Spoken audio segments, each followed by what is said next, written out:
Sobat Gizi, kembali lagi dengan kami Destio Channel.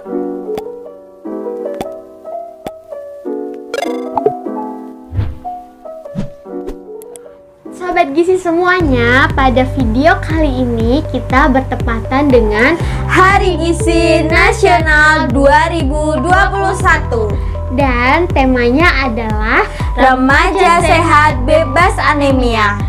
Dan kita kali ini mau membahas seputar tentang anemia. Ada pengertian dari anemia, Kemudian gejalanya dari anemia, terus faktor penyebab dari anemia, dan seberapa besar sih dampak dari anemia tersebut. Tonton sampai selesai ya. Oke, yang pertama, apa sih yang dinamakan anemia? Anemia adalah suatu kondisi ketika tubuh kita itu kekurangan sel darah merah atau hemoglobin yang kadarnya itu di bawah dari normal. Nah, untuk remaja itu di bawah dari normal itu kurang dari 12 gram per desiliter. Dan anemia itu bisa diketahui kalau kita mengecek kadar hemoglobin kita atau HB kita. Nah, kalau misalnya kadar kalian kurang dari 12, berarti itu namanya kalian mengalami anemia.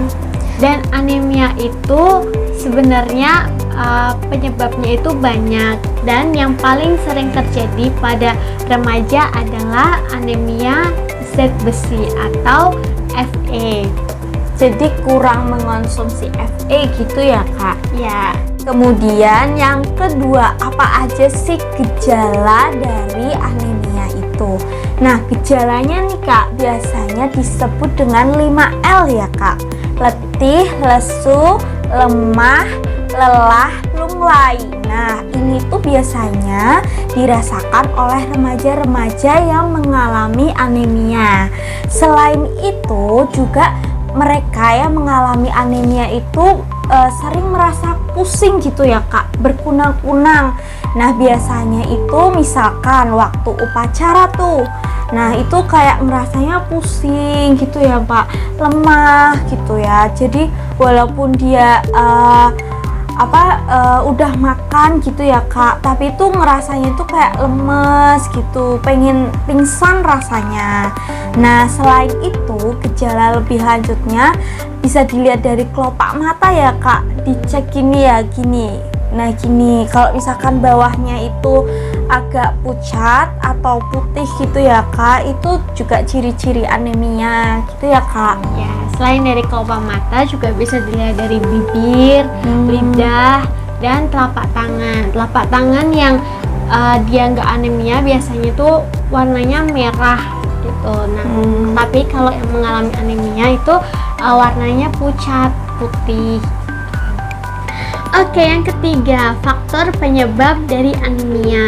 Jadi anemia itu bisa disebabkan dari berbagai faktor. Yang pertama, karena mungkin dia mengalami kehilangan banyak darah, misalkan kondisi kecelakaan, ataupun kalau yang perempuan itu masih mengalami menstruasi, itu bisa besar resikonya untuk terjadi anemia.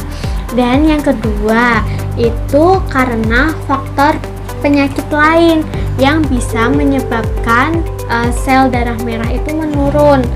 Nah, itu contohnya dia mengalami TBC, penyakit hepatitis, itu bisa mengalami penurunan kadar HB. Terus bisa juga karena kalian kurang mengonsumsi dari sumber zat besi itu sendiri. Nah, sumber zat besi itu ada di protein hewani dan di protein nabati.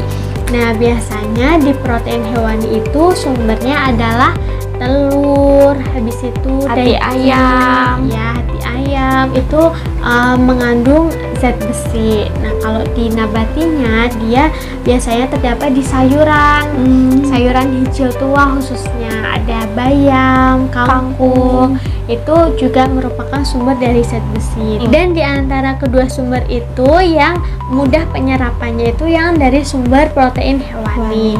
Terus yang ketiga, penyebab yang ketiga itu bisa aja kalian mengalami anemia karena kalian mengonsumsi zat penghambat dari penyerapan zat besi. Nah, apa sih zat penghambat penyerapan zat besi? Itu contohnya ada zat tanin. Zat tanin itu terdapatnya di Teh. ya, di teh. Terus ada kafein juga. Kafein biasanya di kopi. Di teh juga ada kafein, tapi kadarnya lebih banyak yang kopi. Terus ada juga zat fitat. Nah, zat fitat itu biasanya terdapatnya di kacang-kacangan, gandum, beras merah. Terus yang keempat itu dia ada zinc, kalsium, mineral gitu ya Kak. ya. Terus biasa juga nih kalau misalkan remaja, khususnya remaja putri nih, disebabkan karena dia pengen diet. Jadi dia pengen diet, terus dia makannya sedikit dan jarang mengonsumsi makanan yang hewani gitu. Jarang sarapan dan itu bisa menyebabkan anemia. Iya ya Kak, kan remaja biasanya apalagi SMA gitu ya. Jadi jarang sarapan, terus kayak didobel sama makan siang. Karena kita juga pernah ngerasain ya Kak, waktu SMA tuh kayak susah banget sarapan gitu. Kalau mau sarapan tuh rasanya mual gitu ya Kak. Jadi harus agak dipaksain ya Kak kalau sarapan itu. Kalau misalkan kalian udah terbiasa sarapan, bakal kalau kalian belum sarapan itu bakal lapar banget gitu. Jadi kayak nggak bisa konsentrasi gitu ya Kak.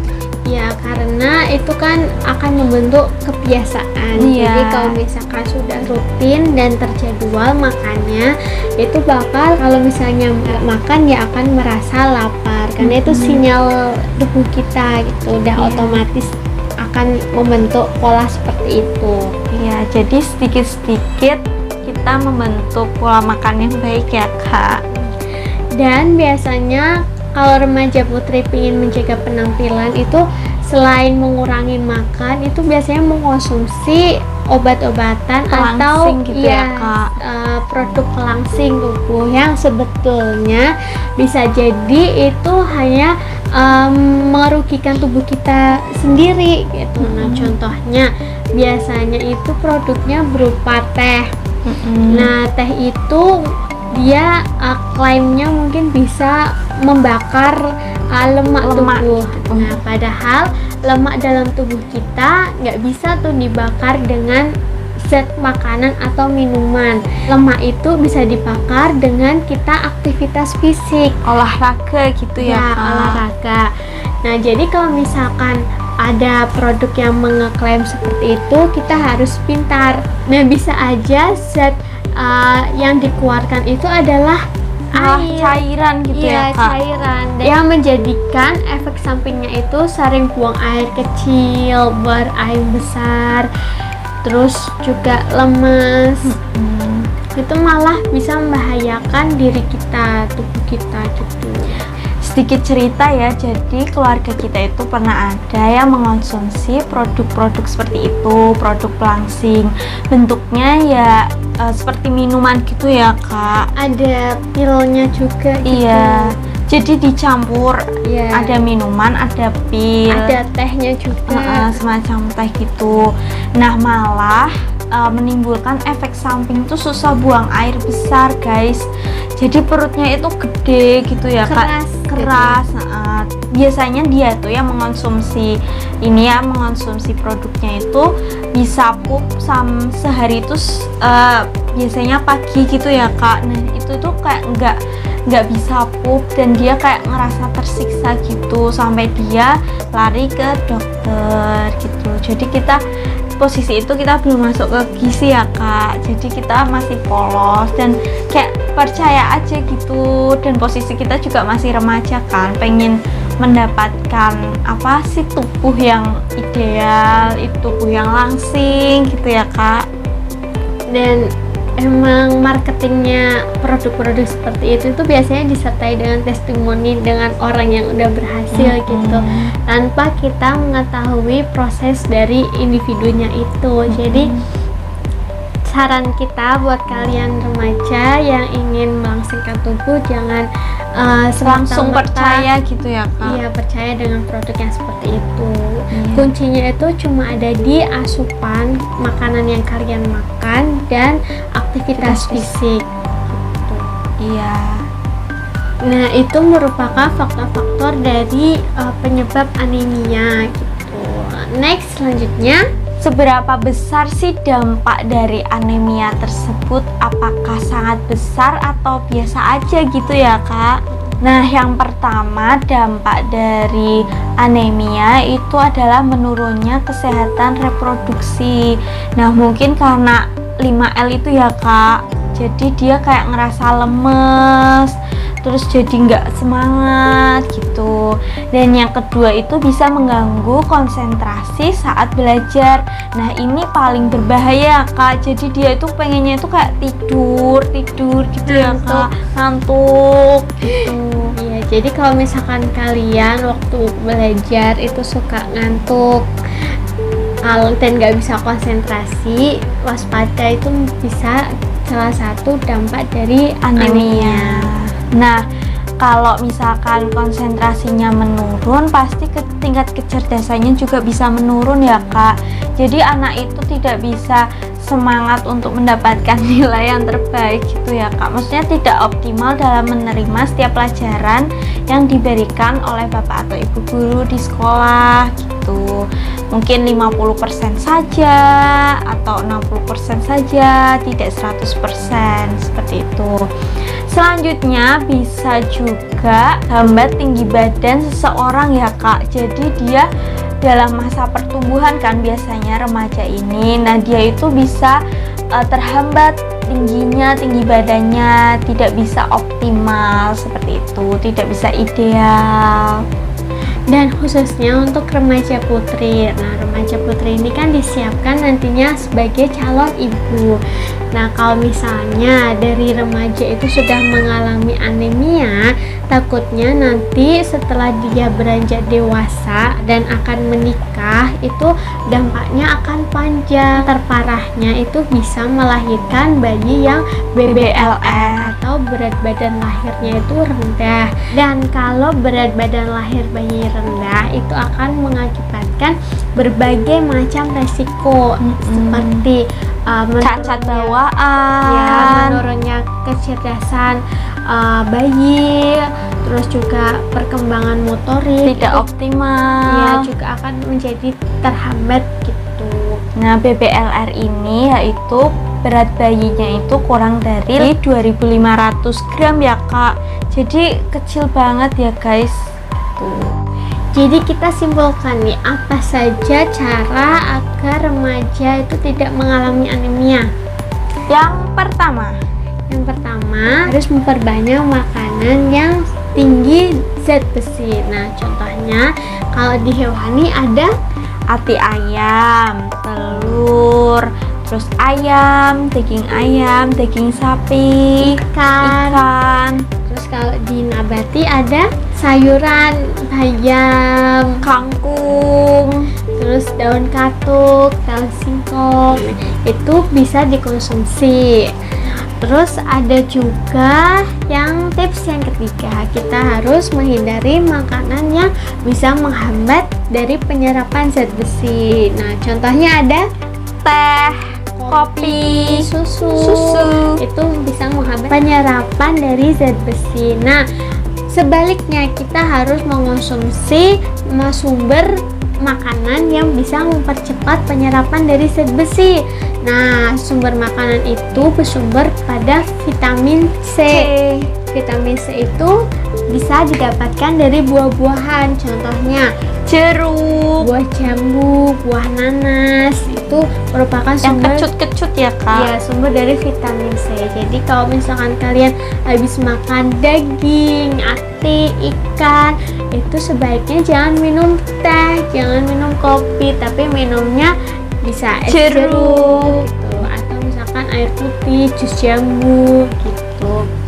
Tapi beda ya guys, yang minuman sasetan itu kita nggak tahu vitamin C dalamnya gitu ya Kak, jadi kurang terpercaya gitu ya guys. Mending ke buah-buahan. Dan yang paling penting itu kalau misalkan kalian membuat jus, jangan kebanyakan gula, karena di minuman kemasan pun takutnya bukan dari sari buah asli, tapi dicampur gitu ya Kak. ya, tapi hanya diberikan banyak glukosa. Jadi rasanya manisnya itu bukan dari buah asli, tapi dari glukosanya aja, gulanya yang tinggi, malah kita nanti kalorinya berlebihan gitu. Jadi mending yang buah asli aja. Terus aku juga pernah itu Kak, kan ngasih produk ke ini ya, ke responden gitu, juga di komen sama dosennya itu lebih baik yang alami, jangan kemasan gitu. Kan pikirku kayak gampang ya Kak, dari kemasan tinggal beli gitu. Nah itu dapat komen dari dosen kalau bisa itu yang alami aja. Nah itu benar, jadi dosen itu mengatakan bahwa kan kita nggak tahu, maksudnya kita nggak percaya penuh dari produk itu, mungkin aja bisa ditambah gula doang, glukosa doang gitu ya Kak. Nah itu bisa buat pembelajaran sih. Iya, terus tips yang keempat itu kalau misalkan kalian udah mengalami gejala-gejala tadi, sebaiknya kalian minum tablet tambah darah. Biasanya itu bisa didapat dari puskesmas ya Kak. Biasanya itu bulan Februari dan Agustus. Itu biasanya itu puskesmas tuh kayak apa sih, ngedarin tablet tambah darah buat remaja-remaja yang ada di sekolah. Iya, dan apalagi kalau misalkan kalian remaja putri yang masih mengalami menstruasi, nah itu mengonsumsi aja tablet tambah darah biar untuk mencegah dari anemia. Dan biasanya emang rasanya itu agak nggak enak ya tablet tambah darah. Aku pernah itu tuh kayak rada amis gitu guys. Ya jadi harus ditahan jadi harus minum itu, karena aku kayak ngerasa dulu tuh pernah aku tuh kayak lemes gitu ya Kak, jadi kayak lemas aja rasanya. Ya itu mungkin efek dari menstruasi juga bisa. Terus aku juga kurang ini ya mengonsumsi zat besi, karena kan ati ayam kan kayak gitu ya Kak, teksturnya beda-beda orang lidahnya gitu ya Kak. Iya, dan tips untuk mengonsumsi tablet tambah darah itu sebaiknya setelah makan, karena biasanya kalau yang nggak terbiasa habis minum tablet tambah darah itu rasanya mual. Jadi disarankan minumnya setelah makan dan waktu mau tidur gitu. Jadi efek dari mualnya itu bisa berkurang gitu, diatasi gitu ya. Ya, karena habis itu tidak beraktivitas lagi gitu. Selanjutnya tips yang kelima, buat kalian para remaja harus dibiasakan sarapan. Bukan hanya remaja aja sih, kita semua itu harus dibiasakan untuk sarapan, karena sarapan itu penting karena untuk mengawali aktivitas seharian gitu, dimulai dengan energi yang cukup. Jadi untuk kalian para remaja yang ingin bentuk tubuhnya ideal, itu jangan tergoda sama produk-produk yang instan, karena nggak ada lemak yang bisa dengan sekejap mata itu hilang, karena metabolisme lemak itu sangat panjang dan rumit untuk dipelajari juga. Jadi jangan langsung percaya sama produk A, produk B yang bisa langsing dalam sekian hari, itu jangan percaya. Kalian itu harus berprinsip pada tumpeng gizi seimbang, dimana itu terdiri dari tumpeng yang paling atas berisikan gula, garam, dan minyak. Nah, paling atas itu harus dibatasi. Untuk gula itu sebaliknya sehari maksimal 4 sendok makan. Untuk garam maksimal sehari 1 sendok teh, dan untuk minyak sehari maksimal 5 sendok makan. Terus tumpeng yang kedua ada itu lauk hewani dan nabati. Sebaiknya dikonsumsi 2-4 porsi dalam sehari. Terus yang ketiga, tumpeng yang ketiga itu ada porsi untuk sayuran dan buah. Untuk sayuran itu 3-4 porsi dan untuk buah 2-3 porsi. Kemudian tumpeng yang paling dasar sendiri itu ada makanan-makanan sumber karbohidrat seperti jagung, ubi-ubian. Nah, sebaiknya dikonsumsi 3-4 porsi.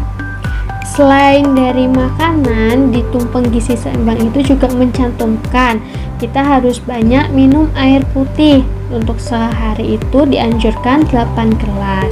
Dan jangan lupa untuk memantau berat badan dan melakukan aktivitas fisik. Contohnya bisa bermain sepak bola, berjalan, senam, bersepeda, menyapu. Dan yang terakhir, kita juga harus menjaga kebersihan, terutama kebersihan tangan. Jadi sebelum kita makan dianjurkan untuk mencuci tangan terlebih dahulu. Dan kalau misalkan kalian bingung berapa sih 2/4 porsi gitu, nah kalian itu bisa berpedoman pada isi piringku. Nah, untuk gambaran seperti itu untuk porsi-porsi lauknya, buah, makanan pokok, dan sayurannya. Nah, selanjutnya ada 6 cara cuci tangan yang baik dan yang benar.